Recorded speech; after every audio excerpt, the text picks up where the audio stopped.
Bueno, pues este día toca el turno a repasar lo que sería la castidad conyugal. Recuerden que la ocasión anterior nosotros hablamos de la castidad del celibato, que responde a una forma particular de vida creyente, que en todo caso es la de la consagración. Es decir, dijimos, ¿no?, en el caso de todos los que han consagrado su vida de una manera ya formal al Señor. Pero faltaba esta otra castidad que también es importante destacar y que es en efecto la castidad conyugal.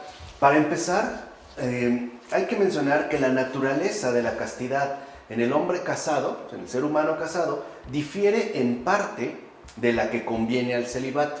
O sea, habrá puntos de convergencia en tanto castidad, pero también es fundamental destacar las diferencias correspondientes. O sea, de hecho, en el marco del matrimonio cristiano, que como bien sabemos es estrictamente monógamo, ¿no?, uno se casa con una persona, la abstinencia no se sigue más que en relación a toda sexualidad extraconyugal. Aquí sí hay que tener cuidado porque el mero deseo de tal cosa sería ya un adulterio. O sea, aquí hay que, digamos, destacar dos aspectos fundamentales. Primero, que en efecto, ¿no?, lo mismo que ocurriría en el caso de la castidad del celibato, se apela a una abstinencia. Pero la abstinencia en el caso del marco conyugal no se refiere a la eliminación de las relaciones sexuales entre la pareja, entre el matrimonio. No es ese tipo de abstinencia, sino que ésta se exige solamente en relación a toda sexualidad extraconyugal, o sea, al hecho de que alguno de los dos, ya sea él o ella, no tenga un encuentro sexual con otra persona que no es su marido o su esposa. Entonces sí, ese es digamos, como el tipo de abstinencia primario. O sea, el hecho de que la abstinencia, en este caso, dentro del marco de la vida conyugal, está en íntima relación con el adulterio. O sea, el ser de infiel a tu esposa, incluso o esposo, a través de un acto extraconyugal, ¿no? Ese sería, digamos, como el primer rasgo. Ahora, en consecuencia, la terapéutica de la lujuria en este nivel, o sea, en el nivel de la castidad conyugal, supone la aplicación de algunos medios específicos. Por ejemplo, veremos cómo también estos medios fueron mencionados al momento de abordar la cuestión de la castidad en el celibato, pero aquí en particular, digamos, sobresaldría, por supuesto, la custodia de la mirada. Ya dijimos, ¿no?, el no dejar que la mirada divague y que me enganche a ciertas personas o cosas con el fin de despertar determinadas pasiones, ¿no? O sea, el ser, en este caso, prudentes con la mirada. Y ante todo, la custodia del corazón, ya que dentro, ¿no?, de dentro del corazón de los hombres es de donde salen los malos pensamientos, desenfrenos, adulterios, impudicia, que es de hecho lo que menciona Jesús, ¿no?, en el Evangelio de Marcos, capítulo 7, versículos 21 y 22. O sea, de ahí anidaría la raíz de este mal. Entonces, lo primero que tenemos, ¿no?, que destacar es que además de la custodia de la mirada, que es parejo, ¿no?, también tanto para célibes como para casados, la custodia del corazón es fundamental porque de ahí es en efecto donde van a brotar todas las malas pasiones. O sea, donde en verdad se encuentran ubicadas todos estos desórdenes que nos llevan a atentar directamente contra la naturaleza, incluso en este caso del propio matrimonio. Ahora, por supuesto, y esto hay que destacarlo, la lujuria no está ligada en absoluto a la unión conyugal misma. O sea, lo primero que debemos de reconocer es que la sexualidad en sí no es lujuria, ni tiene nada que ver con la lujuria. No es así, porque en todo caso, tal unión aparece como un remedio para todos aquellos que no pueden guardar la continencia según la forma del celibato. Ya dijimos, ¿no? Aquí discutimos, de hecho, la ocasión anterior, esta especie de dualismo ascético que la mayoría de los padres mantuvieron. En primer lugar, pues por un acontecer histórico determinado. O sea, todavía están muy cerca del paganismo dominante. O sea, estamos hablando más o menos desde los siglos II al siglo IV, más o menos, ¿no? En general, en promedio, hasta el siglo VI para algunos, donde estos padres de la iglesia todavía están arraigados en mayor o menor medida pues, a la cultura que ya ha declinado, o sea, en este caso el paganismo, tanto griego como romano, en el caso de Occidente. En Oriente también, en la relación que van a mantener a través, por ejemplo, de Alejandría, en Egipto y del griego, se considera entonces que, por ejemplo, el celibato sería, como dijimos, algo destinado a ciertas personas elegidas, o sea, aquellas que podrían alcanzar incluso un estatus humanamente superior a través justamente del celibato. Por eso considerarán que, en general, ¿no?, el matrimonio estaría destinado a los débiles, o sea, aquellos que definitivamente no pueden guardar la continencia según la forma que asumió el celibato. Por eso algunos padres van a insistir que el matrimonio, en tanta unión, será un remedio para todos aquellos que son incapaces de asumir la continencia. Entonces, para la mayoría de los padres, eso también hay que destacarlo, esta sería una de las primeras finalidades de la unión conyugal. O sea, el evitar incurrir, en este caso, en, digamos, algún tipo de mal particular. Entonces, como remedio, para los que no pudieran ser continentes, pues se les sugería, en este caso, la unión conyugal.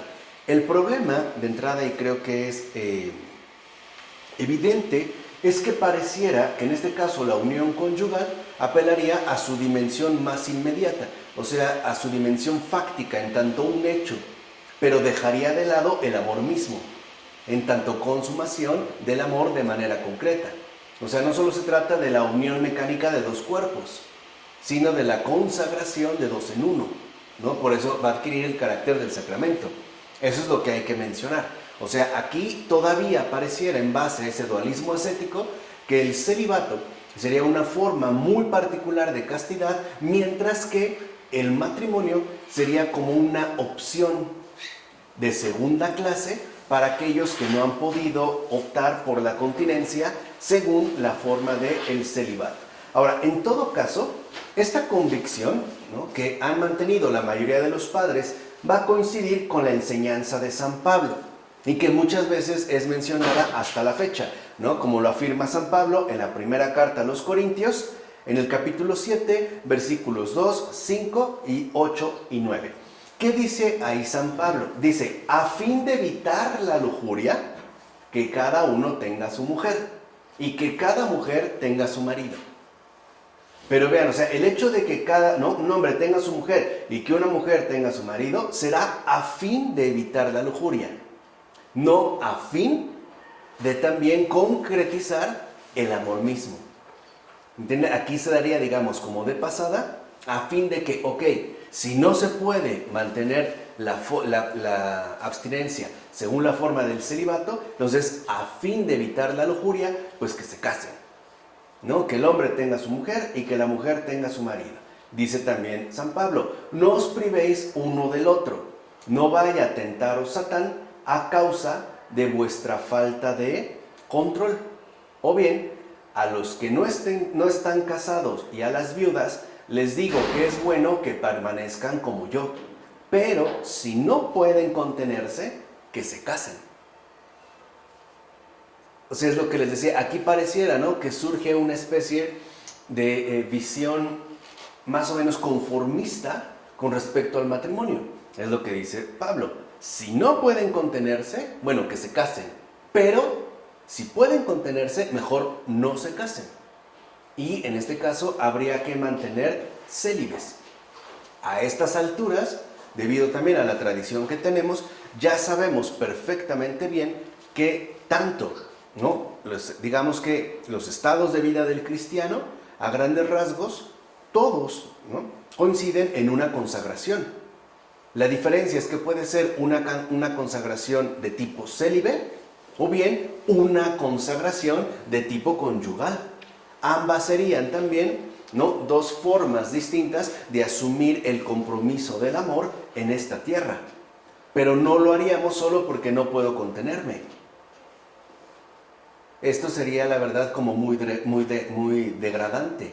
O sea, si yo siento, ¿no?, que en efecto tengo una especie de necesidad sexual muy fuerte y entonces para no, a fin de evitar la lujuria, me caso, sería un tanto como usar a la otra persona, ¿no?, de pretexto para vaciar mi incontinencia. O en este caso, vamos a decirlo así, mi desenfreno. Por eso les decía, ¿no?, en cuanto a este matiz, ¿no?, sí cabe destacar que la castidad conyugal que los padres evocan, siguiendo al apóstol Pablo, va a recomendar lo siguiente. Y esto también hay que tenerlo en cuenta. Que el matrimonio sea honrado por todos y el lecho conyugal esté exento de mancha. Aquí vemos ya cómo los padres entonces van a hacer una importante precisión. Si mencionan que el matrimonio sea honrado por todos, significa que también es una institución querida por Dios. Por eso después se va a hablar incluso de iglesia doméstica. O sea, también es una institución querida por Dios y por ello debe de ser honrado. O sea que no puede ser despreciado, por ejemplo, por tendencias que consideren que entonces los lujuriosos, en realidad, solo por el hecho de ser lujuriosos, se casan. Y verían, por ejemplo, en la sexualidad conyugal, un acto de lujuria más o menos solapado. ¿Se entiende lo que quiero decir? Por eso hacen este matiz. Dicen, no, o sea, que el matrimonio sea honrado por todos y el lecho conyugal esté exento de mancha. Ahora, esto evidentemente no significa la abstinencia sexual, sino cuando los padres mencionan que el lecho conyugal esté exento de mancha, están hablando de que el corazón no esté viciado con ciertas pasiones, en particular con la lujuria. O sea, en pocas palabras, que el lecho conyugal esté basado en el amor y no en la autosatisfacción, en una forma, aquí sí, evidentemente corporal, o mejor aún, física. De hecho, no debemos olvidar que la unión sexual pertenece por esencia al matrimonio. O sea, un matrimonio sin unión sexual no es un matrimonio. Y aquí a mí me gusta mucho mencionar el caso de San Luis Rey. O sea, es un poco para que vean, ¿no?, las dificultades que podemos encontrar en el ejercicio concreto de nuestro estado de vida, es decir, de nuestro respectivo llamado. Por ejemplo, San Luis Rey, ¿no?, como que no lograba aterrizar la unión sexual en el marco del servicio cristiano. O sea, en pocas palabras, pareciera que San Luis Rey todavía como que no se quitaba bien esa especie de mancha adjudicada, yo digo, paganamente, a la unión sexual, al grado de que cuando tenía que cumplir con sus deberes, es decir, con su esposa, la reina, quería que estuviera su confesor delante. Y su confesor obviamente lo regañó. Le dijo que se dejara de tonterías y estupideces. Porque el lecho no significa que porque él esté va a estar exento de mancha, sino que también tiene que profundizar y crecer, en este caso, en las exigencias concretas y propias del amor en su marco conyugal, ¿vale? Porque a lo mejor sí puede haber una cierta tendencia a pensar que la relación sexual, a lo mejor con mi esposa o con mi esposo, debe estar como hasta cierto punto reprimida, ¿no? Como que, ok, lo permito, pero no lo consiento del todo. Como si tuviera ahí alguna mancha, y no. En el marco conyugal, como nos enseñó también Fabrice Ayash en un momento, ¿no?, para llegar al cielo, en el caso de los casados y casadas, pues primero tendremos que acostarnos bien con nuestras esposas y esposos. O sea, tendremos que tomarnos en serio las exigencias del amor en el matrimonio. Ahora, en este sentido, el propio Pablo escribe con suficiente claridad lo siguiente. Y aparece también en la primera carta a los Corintios, capítulo 7, versículos 3 a 5. Ahí dice Pablo, que el marido dé a su mujer lo que le debe, y que la mujer actúe de la misma manera para con su marido. No es la mujer quien dispone de su cuerpo, sino su marido. Igual que no es el marido quien dispone de su cuerpo, sino su mujer. No os privéis uno del otro, a no ser de común acuerdo y por un tiempo, para daros a la oración. Luego, volved juntos. O sea, aquí, por ejemplo, ¿no? Ya Pablo está haciendo también algunos avisos fundamentales. Primero, el hecho de no actuar de una manera egoísta. Es decir, como si se tratara, ¿no?, de dos realidades separadas que estarían, digamos, como en una especie de conflicto. No, sino que también haya una disponibilidad, un aceptar a la otra persona. Por eso, de hecho, ¿no?, cuando uno se casa, uno va a vivir bajo un mismo techo. O sea, uno ya no dispone de sí mismo, por más que quisiéramos. A lo mejor alguien podría estar muy emocionado con el hecho de no dormir en un mismo colchón, sino a lo mejor en unas literas. O hay quienes pueden optar hasta por cuartos separados. Bueno, eso, por ejemplo, no es acorde con el matrimonio. Porque es limitarse nada más, ¿no?, ya no a una disponibilidad, sino a un distanciamiento. O sea, entender que el cuerpo es una disponibilidad mutua. Ahora, esto supone, en efecto, como han dicho los padres, ¿no?, que el matrimonio es honrado y que por ende no tendríamos aquí una lujuria más o menos secreta ni en él ni en ella, ¿no? O sea, uno no busca a su mujer o la mujer no busca al hombre solo para satisfacerse, sino que sería un gesto muy particular de entrega mutua.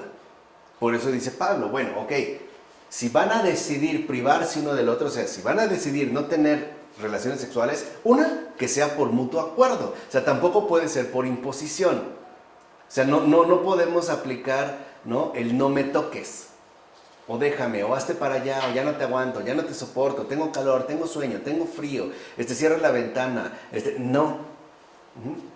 Porque no sería una disponibilidad, ya sería una privación. Ahora dice, bueno, si van a estar, si ambos, ¿no?, deciden privarse uno del otro, abstenerse, una, pues, que sea de mutuo acuerdo y además por un periodo de tiempo, nada más. No sé, por ejemplo, durante la Cuaresma o el fin de semana pascual o durante el trido pascual o la Navidad o no sé. Y dice, y eso para darse a la oración.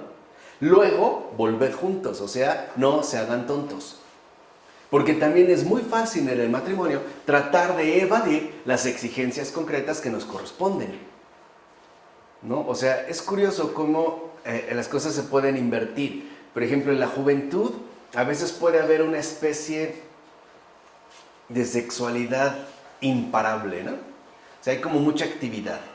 Y ya después de casados, ya no quieren. Ahí sí ya no. ¿No? Ya estamos cansados, ya nos duele la cabeza, ya es tarde, mejor mañana, siempre estás pidiendo lo mismo. No, ¿por qué sucedió? O sea, no es solamente por una especie como de cansancio físico, sino me parece que ahí puede ser también parte de la no disponibilidad que estamos comenzando a manifestar. Y esta no disponibilidad puede darse incluso a partir de detalles bien concretos, no necesariamente referidos a la sexualidad. Por ejemplo, a lo mejor alguien te dice, ay, no seas malito, ¿no? Tráeme un café. Ah, no, tráetelo tú. No, yo ya me tapé, ya estoy cansado, háztelo tú. Ese tipo de cositas ya empiezan a manifestar lo que el Papa Francisco, ¿no?, llama en estos momentos la Guerra Fría. Una guerra fría en el marco del matrimonio. Es guerra porque es un conflicto. Y es frío porque no es abiertamente declarado, sino es un enfriamiento en la disponibilidad. Es decir, en el servicio mutuo de uno con respecto al otro. O ejemplos muy simples. Ay, oye, ya apaga la luz, ¿no? Ay, no, apágala tú. ¿Quién la prendió? Tú no, pues apágala tú. Y entonces empezamos a marcar fronteras. Si dejamos que esto ocurra, llegará el momento en el que quizá nos sorprenda darnos cuenta cómo podemos llegar al punto de llevar una especie de vida paralela. O sea, cada quien ha hecho la vida por su lado, literalmente. O sea, han compartido un espacio, ¿no?, pero no han fomentado una comunión. Y entonces después lo que suele ocurrir es la separación. Es que sí, es que realmente pues, tú y yo no tenemos nada que ver. Somos, incluso, ¿no? Lo pueden afirmar, somos personas completamente diferentes, una de qué, de otra. Y es cierto, no hay unión, porque no hay un servicio mutuo. Hubo un alejamiento, al grado de que conforme pasen los años, más extraños se van a volver unos a otros, ¿no? Veremos a la otra persona como un completo desconocido. Ok, así pues, la abstinencia también posee un lugar dentro del marco de la vida conyugal, pero tan solo como una medida temporal, que a final de cuentas está en relación con unas exigencias espiritualmente precisas. O sea, solamente en orden a lo espiritual es que uno puede, por mutuo acuerdo, ¿no?, acudir a la abstinencia en el marco de la vida conyugal. Por eso San Gregorio de Niza llegará a escribir lo siguiente. Dice San Gregorio: quien practica la continencia en exceso tiene la conciencia enferma, puesto que de fondo desprecia el matrimonio. Ese es el peligro que yo mencioné. O sea, si yo de plano ya no quiero tener una relación sexual con mi esposo o con mi esposa, es porque lo que realmente estoy despreciando es este matrimonio, es esta unión. Y puede ser que lo haga por motivos supuestamente piadosos. Por ejemplo, ay, ya estás de cochino, eres un lujurioso, o una libidinosa, ¿no? O en México decimos una caliente, o no sé qué, tal. Pero de fondo quizá lo que está palpitando, es lo que vio San Gregorio de Niza, sería un desprecio al mismo matrimonio.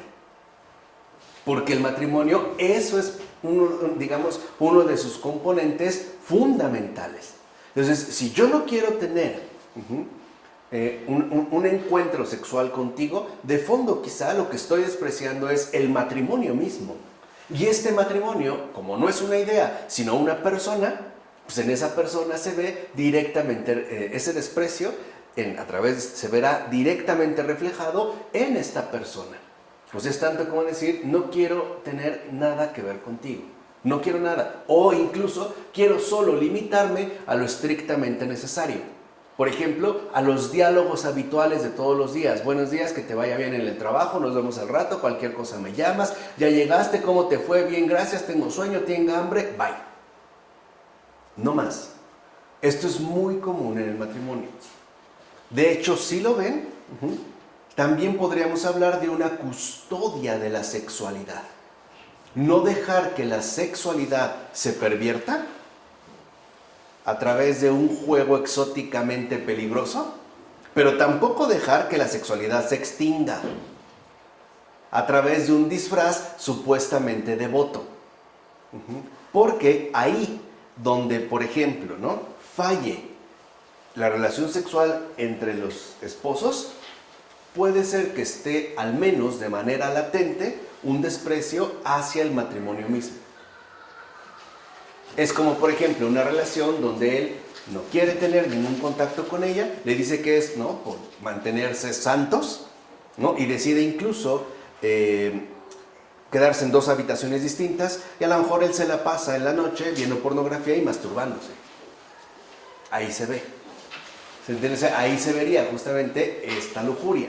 Entonces hay que tener mucho cuidado con respecto a lo que se nos ha encomendado, es decir, este matrimonio.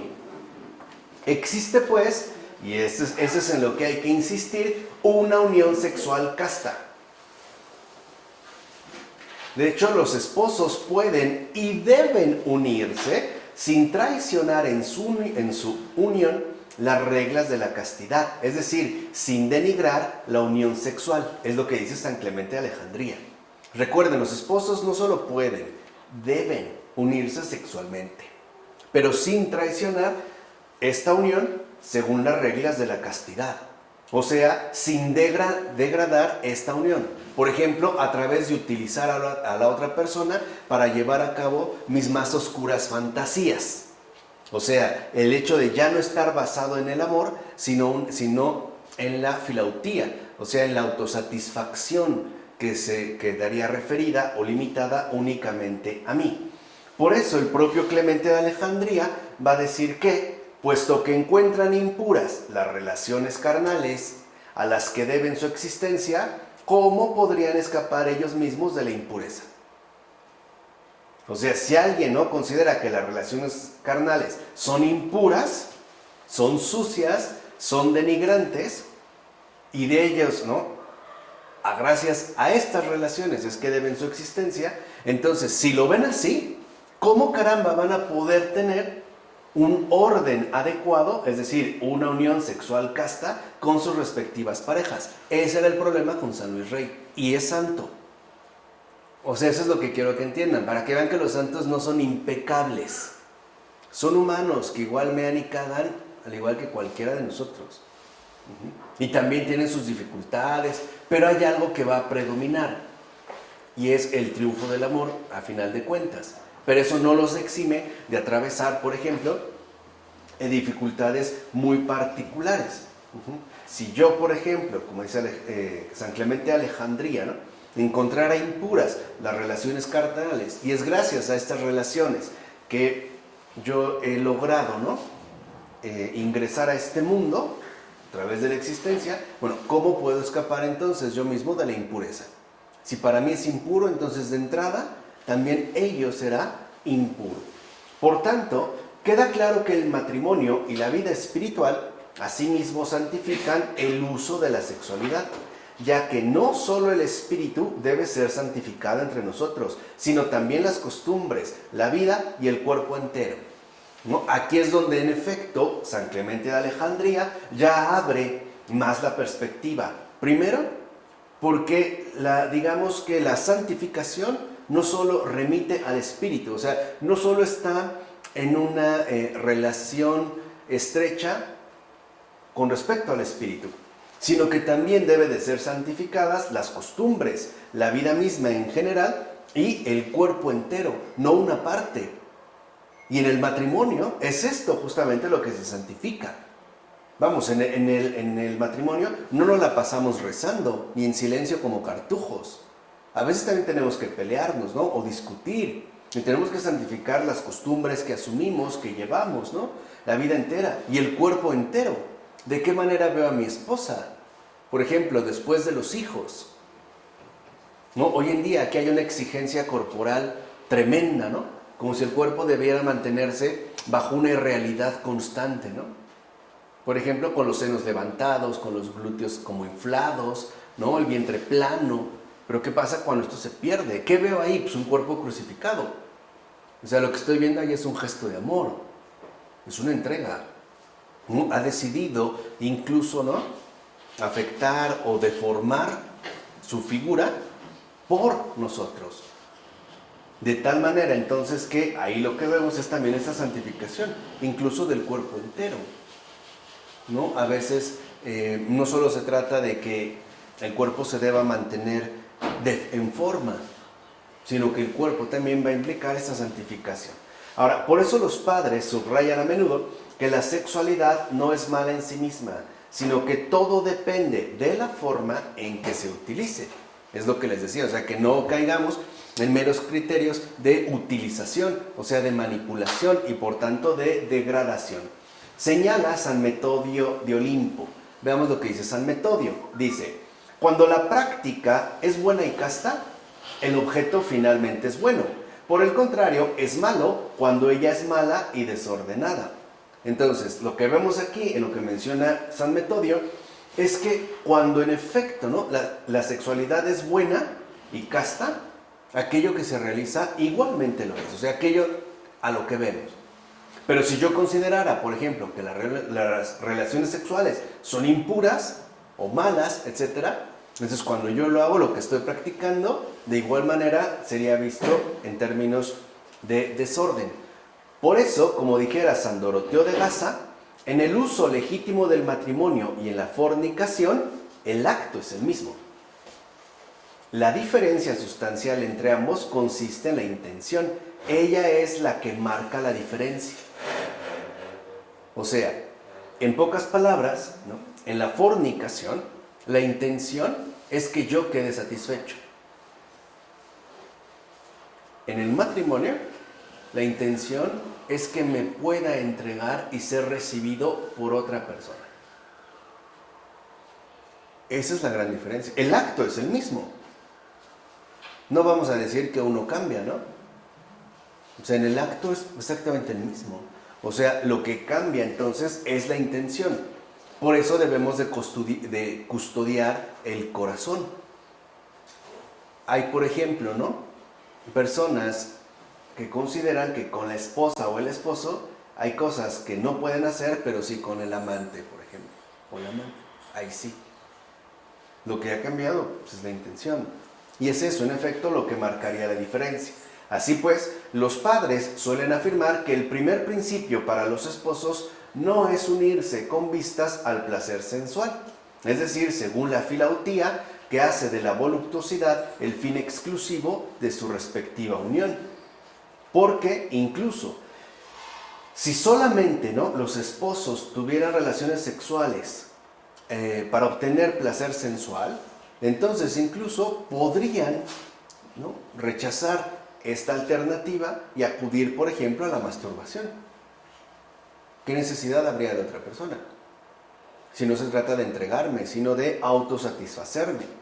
Ahora, en todo caso, los esposos deberán estar atentos para no dejarse dominar por el placer. Ahora, entiéndase el placer, ¿no?, en el sentido patrístico que hemos venido mencionando. O sea, ni apegándose a él, ni buscándolo con enferma obsesión. Por eso San Juan Casiano dirá que mientras queda alguna atracción por la voluptuosidad, no se es casto. La lujuria es precisamente el dominio de la voluptuosidad en la sexualidad. Esto se ve, por ejemplo, en la pornografía, ¿no? Basta con echar un vistazo a esos ámbitos oscuros para ver la voluptuosidad, desde los gestos, los gemidos, las posturas, las expresiones en el rostro, etc. Ahí lo que vemos que cambia es esto. Por eso nos puede resultar como una invitación al placer. Ahora bien, ojo, tampoco esto no significa rechazar y excluir el placer ligado por naturaleza a la unión sexual. ¿Qué sería eso de que yo estuviera como una estatua, no? Sería extraño. Por lo menos creo que estaría como que tendiendo a lo inhumano. No, el Señor también nos ha dado una sensibilidad. Y esta sensibilidad está unido, en efecto, a la unión sexual. No, de lo que se trata es del triunfo de la indiferencia espiritual con respecto a él. Y esta indiferencia espiritual significa que el placer no es lo que ocupa el primer lugar en la unión sexual, sino el gesto concreto de una entrega verdadera. ¿Se entiende la diferencia? Esta es la digamos, esto es lo importante en el triunfo de la indiferencia espiritual. O sea, para los padres no se trata de tener relaciones sexuales sin sentir. Eso sería, la verdad, bastante insano, ¿no? Imagínense que alguien nada más abriera las piernas o estuviera ya nada. Sería muy raro. No, en realidad se trata de que lo que predomine no sea el placer, o sea, la mera voluptuosidad, en el caso de la sexualidad, sino que lo que ocupe el primer lugar es este deseo sincero de poder darme a otra persona. Ahora, este darme a otra persona es inseparable de el darme a Dios constantemente. De hecho, en una relación sexual, ¿no?, es decir, en una unión sexual casta, uno se entrega a Dios también a través de otra persona y en otra persona. La diferencia es que, aunque yo quisiera entregarme completamente en alguien más, no puedo. Pero sí es un gran acercamiento. El hecho de dejar de pensar en uno para volcarse, ¿no?, o tender de lleno hacia el otro. ¿Entiendes? Es digamos, esta como necesidad de poder conjugarse, que al final también es un gran entrenamiento para la unión definitiva con Dios, hasta que nos hagamos nuevamente uno solo. ¿Estamos? Ok, ciertamente el placer debe aparecer como un efecto natural de la unión sexual. Esto es como algo dado más bien por añadidura, no como el principio fundamental. O sea, el principio fundamental es el amor. aparte reflejado de manera concreta en esta entrega mutua, no el placer. O sea, no tengo relaciones sexuales para sentirme bien o para quitarme el estrés o como una terapia exótica de rejuvenecimiento, como si fuera una especie de eterna juventud, ni porque ya tengo mucha comezón en mis genitales o porque ya llevo mucho tiempo, ¿no? No es por eso. El placer obviamente aparece, pero es un efecto, es algo añadido. Sería pues secundario, no primario. El desorden comienza cuando hacemos del placer en la unión sexual el principio fundamental. Ahí es cuando empieza la voluptuosidad. Y entonces, a ver, ¿por qué no usamos esto? ¿Por qué no usamos aquello? O sea, ya la persona no es el centro, sino toda la serie de estimulantes y satisfactores que podemos utilizar pensando en el placer. Entonces, claro que hay placer, pues claro que hay una sensibilidad, pero no es lo primario. Es como, a ver, en un matrimonio, uno a veces quisiera estar siempre bien. Honestamente es imposible. O sea, uno en el matrimonio no solo aprende a estar bien, también aprende a estar mal, es más, muy mal. Pero lo importante ya no es tanto si estamos bien o no estamos bien, es el permanecer juntos. Eso es lo que va a marcar la fidelidad. Si yo digo que ya no me siento bien contigo, estoy apelando, incluso en este caso, a la filautía. O sea, el criterio es lo que yo estoy sintiendo y cómo a partir de ahí quiero definir por entero la relación.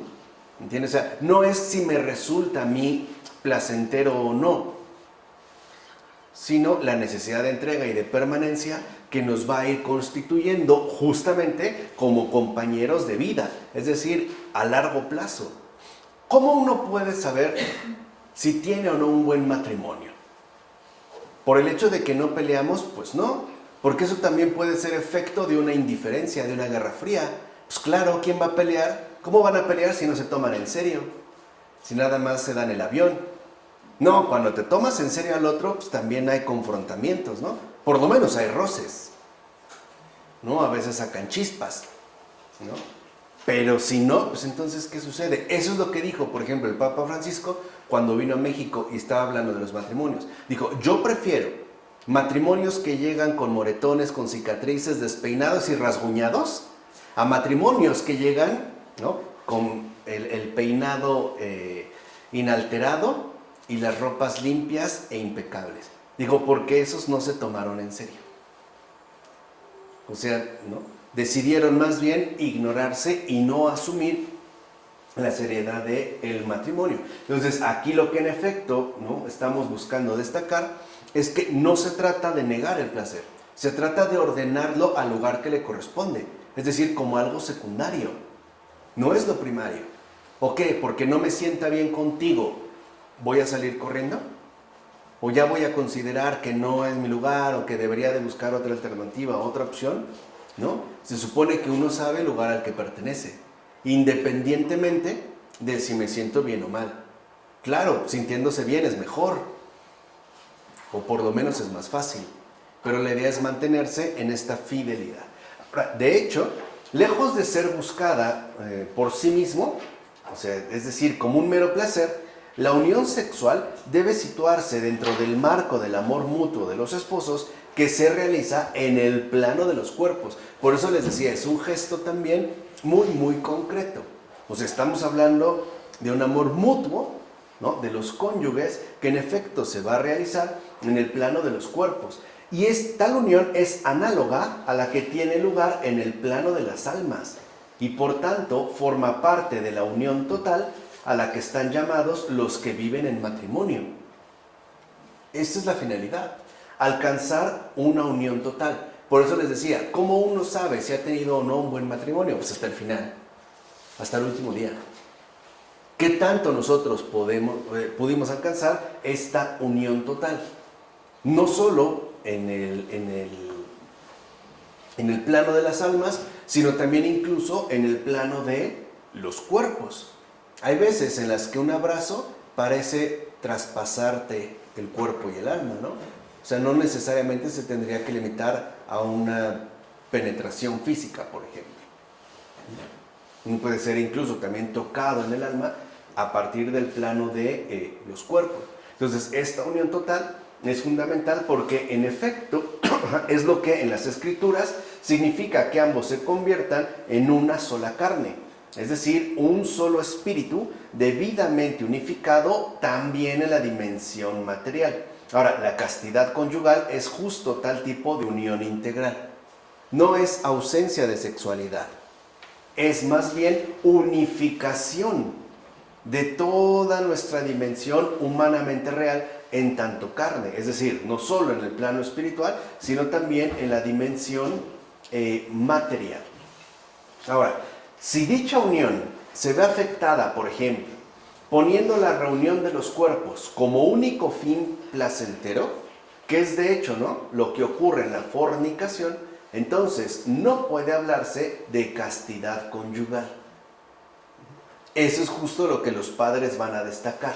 O sea, si se piensa que lo único para lo que sirve la sexualidad dentro incluso del marco conyugal es para obtener un placer, para pasarla bien, para desahogarme o qué sé yo, para desfogarme o desestresarme y entonces sentirme mejor, eso es lo que ocurre en la fornicación, entonces no podrá hablarse realmente de castidad conyugal. Por eso la castidad conyugal supone que el ser humano no esté dominado por el deseo y las pulsiones sexuales, ni que la unión de los esposos se rija única y exclusivamente por ellos. O sea, es la espiritualización en el plano de los cuerpos, en el ámbito también de lo material. Porque claro, ya lo vimos, ¿no? La sexualidad es inseparable de los instintos y de las pulsiones que en efecto nos constituyen. Pero el problema es cuando lo transformamos en una simple, digámoslo así, inmaterial pulsión. Aquí se trata de que también esto se santifique, es decir, se espiritualice. De hecho, San Clemente de Alejandría establece el siguiente principio. Dice San Clemente de Alejandría: no hacer nada bajo el dominio del deseo. Es decir, que aquello que debe presidir la unión de los esposos no es el instinto, en tanto manifestación impersonal de la naturaleza biológica, sino el amor, en tanto manifestación personal del espíritu. Por ejemplo, un animal no le pone mucho pero, por ejemplo, un toro no le pone mucho pero a las vacas. Le basta con que estén en celo. No dice, ay, mira, esa vaca como que tiene la cola más grande, ¿no? Entonces mejor me voy con esa vaca. Ay, mira, esa vaca como que tiene las piernas más gordas, ¿no? Creo que voy a estar mejor. No. Al toro no le interesa. Al toro le basta con que esté en celo y se monta. Bueno, si lo deja. Pero al menos va a hacer su lucha. En el caso de los seres humanos, se supone que no solo tenemos una impersonal naturaleza biológica. Si fuera así, entonces nos daría igual tener un hijo con quien fuera. Yo puedo entender que muchos de nosotros, dadas ciertas circunstancias, hemos incluso experimentado en carne propia un cierto nivel, si quieren, intensivo de excitación. Pero ninguno de nosotros despertó un día sobresaltado porque ya había entrado en celo. Es decir, porque su instinto había despertado su necesidad sexual e incluso buscando algún tipo de apareamiento con vistas a perpetuar la especie. A nadie le ha pasado. A nadie, o sea, humanamente hablando, no. Porque, en efecto, no solo la sexualidad humana involucra esa manifestación impersonal de la naturaleza biológica, es decir, lo instintivo, sino que también apela e implica al amor, que sería ya la manifestación personal del espíritu. Recuerden que para el cristianismo, el amor, que es Dios, es siempre algo muy concreto. Es decir, remite a gestos concretos. No es una teoría, no es una abstracción, no es una idea. Es un gesto siempre bien concreto. Entonces lo que vemos es que la castidad conyugal consiste en refrenar los movimientos instintivos a favor del espíritu encarnado del amor. Esto es un matrimonio. Si nos preguntaran ahorita, bueno, ¿y qué es el matrimonio? Pues es el espíritu encarnado ¿del qué? Del amor. Es lo que decía. Y este espíritu encarnado del amor, pues también tiene sus dificultades, tiene sus exigencias, ¿no? También tiene sus grandezas, pero también tiene sus dificultades. Y lo que tenemos que hacer es no dejar que el espíritu encarnado del amor se vea alterado o peor aún, distorsionado por esos movimientos instintivos que al final nos terminan degradando, incluso como propias personas. Por ello, a mí me llama mucho la atención cómo muchas de las posiciones sexuales que hasta en la actualidad se mencionan tienen nombres de animales o hacen referencia a lo animal. Incluso, ¿no?, hay como una imagen actual dominante de la sexualidad como si tuviera que ser algo bestial, algo como salvaje, ¿no? Estas escenas donde se rasgan las espaldas, ¿no?, con las uñas largas y, ¿no?, jalan las sábanas y este rechinar de dientes, ¿no? Yo creo que si en la vida real viéramos a una persona con esa cara, nos echaríamos a correr.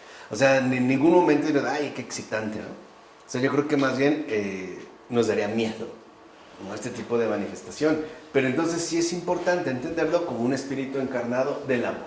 Ahora, por eso San Gregorio Niza recomienda usar del matrimonio con moderación y mesura, es decir, según el orden que exige el cuidado y la contención del amor mutuo.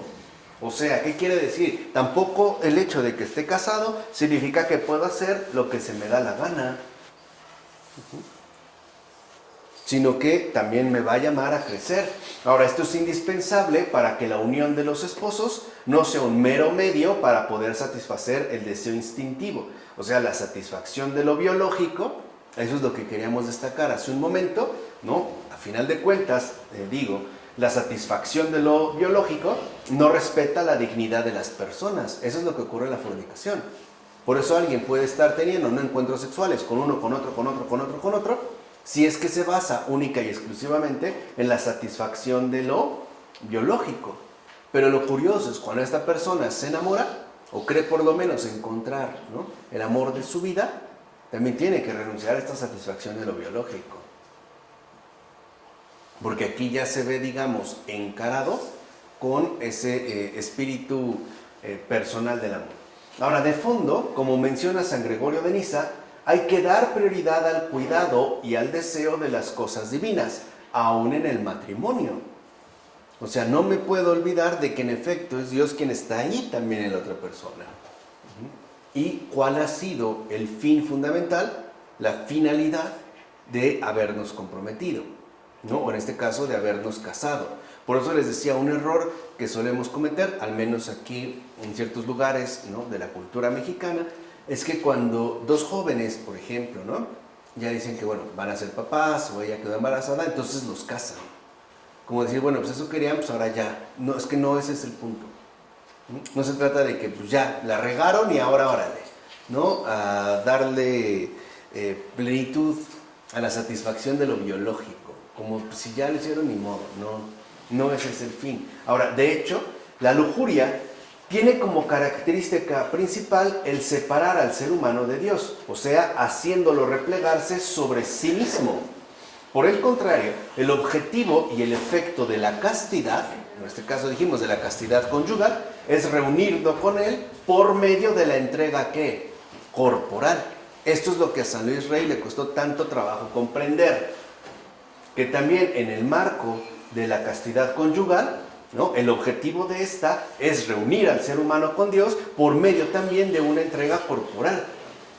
No solo me he entregado a ti o te he entregado mi corazón, también en este caso he entregado mi cuerpo a la manera de un servicio, lo que les decía, ¿no?, de una disponibilidad. Ahora, por eso San Juan Clímaco escribirá que la castidad es unión íntima con Dios.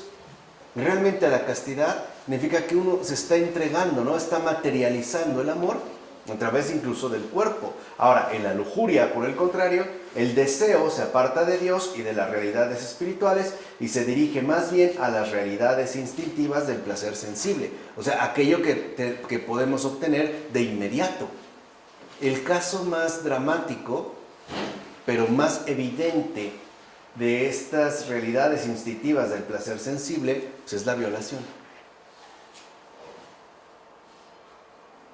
Ahí se ve claramente, ¿no?, ese deseo apartado de Dios en la sexualidad y por ende de las realidades espirituales. Ahora, dicho brevemente, la castidad conyugal permite recobrar la orientación normal y natural hacia Dios aún en el matrimonio. Es otra vía. Yo les decía, ¿no? A lo mejor ser célibe, pues claro que es complicado, pero estar casado también. No van a decir que es un lecho de rosas. Y las rosas pues también tienen espinas, ¿no? O sea, también tienen sus propios desafíos. O es lo que dicen, no es pura miel sobre hojuelas, ¿no? No, pues también hay momentos pues, complicados. ¿Por qué? Porque también es una vía de unión hacia Dios. Además, la continencia y la castidad en el matrimonio tienen sobre todo el papel de establecer una economía del deseo. O sea, que éste no se invierta únicamente en la sexualidad hasta el punto de desgastar la dimensión espiritual del matrimonio, como hoy al parecer se suele mantener, ¿no? Hay personas que están convencidas que mientras una pareja tenga una vida sexual explosiva y multiorgásmica, están bien. Todo lo demás no importa. O sea, se le quita la dimensión espiritual. En consecuencia, la terapéutica de la lujuria y la adquisición de la castidad consiste en una conversión, o sea, una recuperación del deseo. Como muchos dicen, ¿no? ¿Para qué te casaste? ¿Para dormir calientito? ¿O para aprender a desvivirte y entregarte por alguien más? Esto, por ejemplo, en el caso del marco conyugal, cuando llegan los hijos, ya no te lo puedes brincar. Por muy cansado que estés, te tienes que parar. O sea, ya ni te lo cuestionas. A lo mejor en lugar de darle leche, le das agua y corriges. Pero ya es una exigencia mayor. O sea, literalmente en el matrimonio, ¿no? Y más con la llegada de los hijos, uno ya no dispone de sí mismo.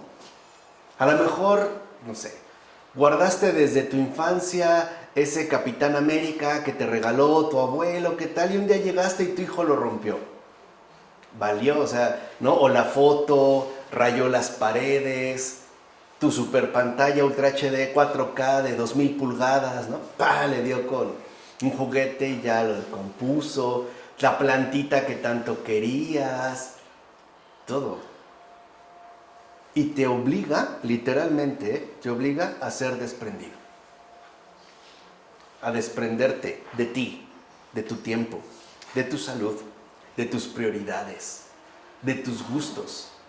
Todo, o sea, no te dejan. No te dejan literalmente ni de día ni de noche.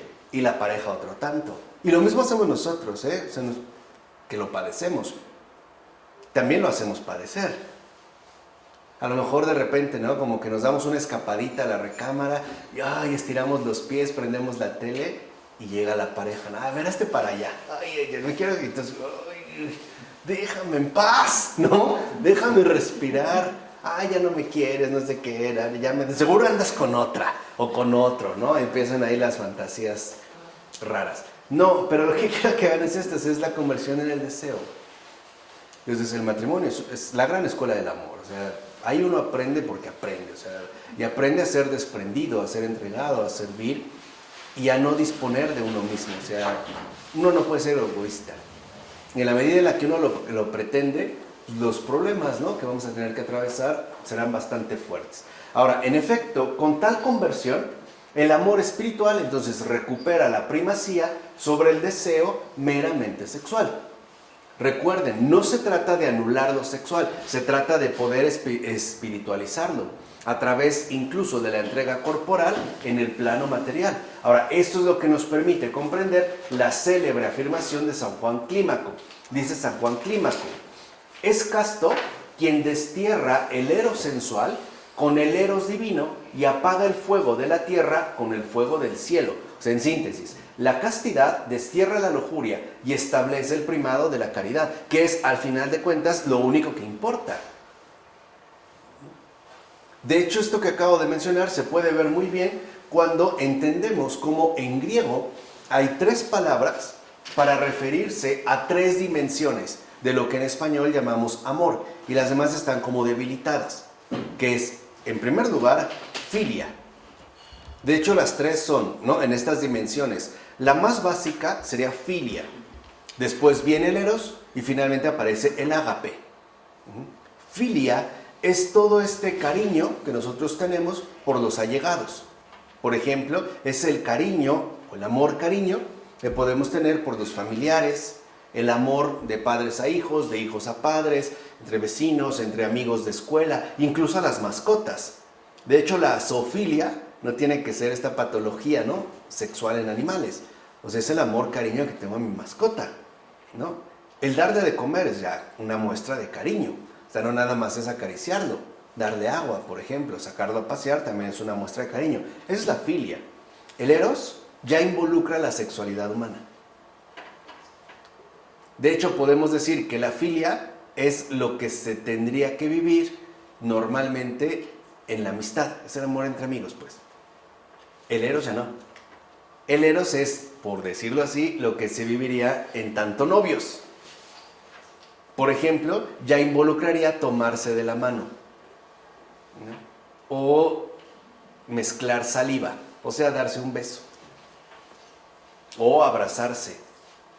En cambio, cuando llega el ágape ya involucra el sacrificio real de uno mismo. Eso es el ágape.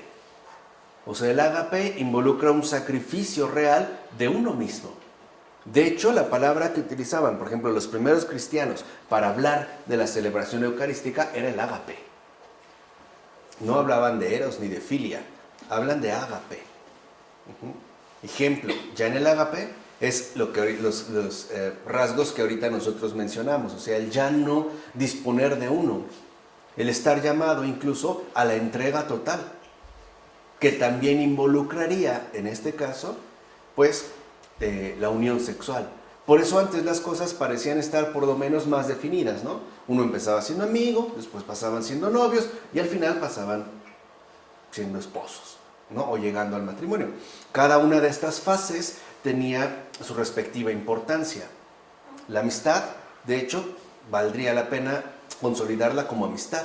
Pero ok, si yo te conocí más o menos, luego empezamos a salir y bueno, nos hicimos novios, ya esto involucra una intimidad mayor, una cercanía, ¿no? Incluso, por decirlo de esta manera, una especie como de proximidad palpable, ¿no? A veces entre los novios ya empiezan a tener ciertas confidencias, ¿no? Oye, mira, me siento así, me siento allá, tal. Uno se acompaña, pero se supone que cuando se daba el paso definitivo, es decir, uno llegaba al matrimonio, pues entonces uno ya estaba completamente dispuesto a llevar a cabo este sacrificio de uno mismo, ¿no? Ahí ya no iba a haber tiempo para uno, ni posibilidades para uno, ¿no? Iba a ser, digamos, la prioridad en el caso del otro. Hoy el problema real es que no parece haber amistades seriamente cultivadas, noviazgos menos, ¿no?, y matrimonios, no lo sé, o sea, algo por ahí se ha como degradado, o por lo menos se han como debilitado los compromisos definidos que corresponderían a cada uno de, digamos, de estas fases, ¿no?, o de estas facetas. Hoy vemos los que llaman amigobios, ¿no? Son amigos pero se besan y después tienen conflictos porque entonces, ¿qué somos?, ¿no? O ¿por qué estás con otra? Pues si estás conmigo, y empiezan las confusiones. Y hoy tenemos novios que viven como esposos pero sin serlo, y tenemos esposos que quieren ser amigos, ¿no?, mente abierta, y pues van swingers y cosas raras, ¿no? O sea, como una especie de mezcla extraña que al final, pues, lo que echa a perder es el primado de la caridad. O sea, eso es lo que quiero decir, ¿no? O sea, no se trata de una especie de moralismo particular, sino que lo que ahí vemos finalmente, ¿no?, que se ha echado a perder, pues, es el primado de la caridad. Bien, así pues, en la vida conyugal, la lujuria implica un amor al otro fuera de Dios. Esa es la lujuria. Un amor al otro fuera de Dios. La castidad conyugal es amor al otro en Dios y por Dios, aún en el plano de los cuerpos. Esa es la diferencia fundamental, porque sería un amor opaco y ajeno a las energías divinas. O sea, un amor que pareciera no dejar traslucir, ¿no?, la gracia que en efecto ahí se quiere derramar. Por el contrario, la castidad implica un amor al otro en Dios y un amor a Dios en el otro. O sea, son inseparables. Entonces lo que vemos, es lo importante, es que la castidad realiza una transfiguración del amor. Aquí nosotros estaríamos ya ubicados en la esencia más fundamental de la castidad. O sea, lo hace acceder, ¿no? En este caso, la castidad lo hace acceder al plano espiritual y lo vuelve transparente a Dios y para Dios. Entonces, si hablamos de castidad, no estamos hablando de ausencia de sexualidad o incluso, ¿no?, de contacto. Esto puede implicar, ya dijimos, en su aspecto más grave, un rechazo del propio matrimonio. No, castidad es amar al otro en Dios y a Dios en el otro, de manera concreta, de manera, digamos, ya extremadamente definida. Ahora, por decirlo de alguna manera, es solo la castidad la que otorga a la unión conyugal un sentido realmente místico, que a final de cuentas es análogo tanto al misterio del amor de Cristo a la iglesia. Porque el amor de Cristo a la iglesia también es concreto, pero es místico, ¿no?, en el sentido de que le otorga también una dimensión donde lo que prima es la caridad. Hay veces, por ejemplo, en la que quizá lo que necesitamos no es tanto un contacto sexual cuanto una buena plática. De hecho, esta es la intimidad. O sea, la intimidad es abrir el corazón a otra persona. Y la verdadera intimidad solo la podemos tener con Dios. Es algo que solamente con Él se puede realizar. Entonces, la castidad, tanto monástica como conyugal, no puede considerarse adquirida hasta que se haya vuelto algo habitual e impermanente. Es decir, cuando ya no hay lucha con el instinto sexual, sino que se ha vuelto algo, como dijimos, transparente. En este caso para las energías divinas, también como una fuente de gracia. Ahora, en esta apertura hacia Dios, uno se supone que de entrada le da la prioridad a Dios. Por eso la unión sexual no tiene como objetivo único, por ejemplo, ¿no?, el tener hijos. De hecho, eso no es lo importante, sino que lo importante es esta concreción del amor, incluso en el plano de los cuerpos. Si hay hijos, qué bueno, pero si no los hay también. O sea, no es como el único objetivo para estar juntos. No sería, digamos, como lo prioritario. Lo prioritario, dijimos, ¿no?, en los términos que hace rato mencionamos, pues sería justo el primado de la caridad. Bueno, apunta San Juan Casiano, dice: así es la consumación de la verdadera castidad. Es decir, cuando ya se llega a la castidad, entonces lo que ocurre es que ya no tiene uno que combatir contra los movimientos de la concupiscencia carnal, sino que los detesta con un horror total y se conserva en una constante e inviolable pureza. O sea, la concupiscencia, dicho sea de paso, consiste siempre en una separación de Dios, porque es un distanciamiento tanto interior como exterior de Él. Entonces, cuando uno realmente alcanza la castidad conyugal, es porque uno ya no está, pues, luchando contra la lujuria.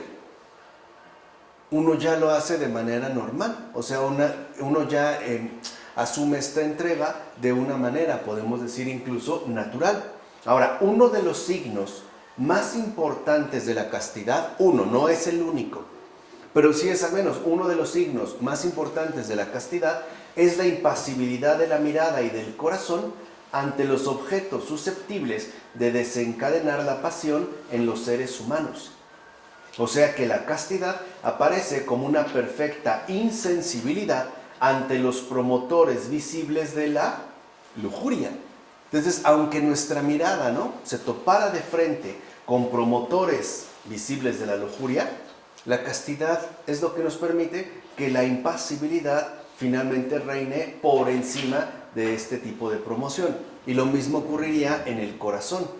Ahora, por otra parte, uno de los efectos más notables de la castidad consiste en establecer en el alma la paz interior. Y esto es muy importante, el poder establecer en el alma ya la paz interior a través de la castidad. Y de igual manera contribuye a abolir las tensiones y las divisiones que se suelen engendrar entre el alma y el cuerpo. O sea, pensando de que el cuerpo es malo, el alma es buena, y entonces debemos cuidarnos, ¿no? O dedicarnos al cultivo del alma y por lo tanto descuidar el cuerpo o cosas por el estilo. Entonces no, la castidad realmente los integra en una unidad plenamente armónica. O sea, es lo que restablecería, ¿no? En último término, la armonía entre ellos, es decir, tanto en el alma como en el cuerpo. Además, la castidad es una de las puertas principales de la caridad y del conocimiento espiritual. Y esto es evidente a partir de lo que hemos dicho. Si nos lleva finalmente, ¿no?, a una verdadera transformación, a una conversión del deseo, entonces la realidad también aparecerá cada vez más según su peso primordial espiritual. Y por ende es lo que nos va a permitir adquirir una enorme fuerza que no solo será real, sino también contundente con respecto a la santificación. Por eso va a ser asimismo una fuente de gozos espiritualmente ¿qué? Elevados. Hay personas, por ejemplo, que incluso a través de un abrazo logran como fundirse, logran como decirse todo, pero el matrimonio no se vive solo de abrazos, también de encuentros. Y por supuesto de encuentros sexuales. Son fundamentales. Cuando estos no pueden realizarse por diverso tipo de razones, pues entonces habrá que, digamos, no descuidar el matrimonio en su plena integridad. O sea, no degradarlo a lo meramente instintivo, sino más bien elevarlo a su verdadera exigencia espiritual. Esta sería, a grandes rasgos, en efecto, la terapéutica de la lujuria en el marco de la castidad conyugal. La siguiente ocasión nos vamos a basar en la terapéutica de la filargiria y la pleonexia. Si ya se les olvidó qué es, pues ya revisen. Las clases anteriores. La filargiria y la pleonexia. Y veremos cómo la terapéutica, que este es creo que de los apartados que a mí más me agradan, tendrá que ver en el caso de la filargiria. Recuerden que filargiria es la avaricia, ¿no? Es la no posesión, y en el caso de la pleonexia o codicia es la limosna. Pero creo que ese va a ser el momento oportuno de entender realmente qué significa limosna y no las caricaturas que a veces queremos hacer pasar por ella. ¿De acuerdo? Pues vamos a dejarlo hasta aquí.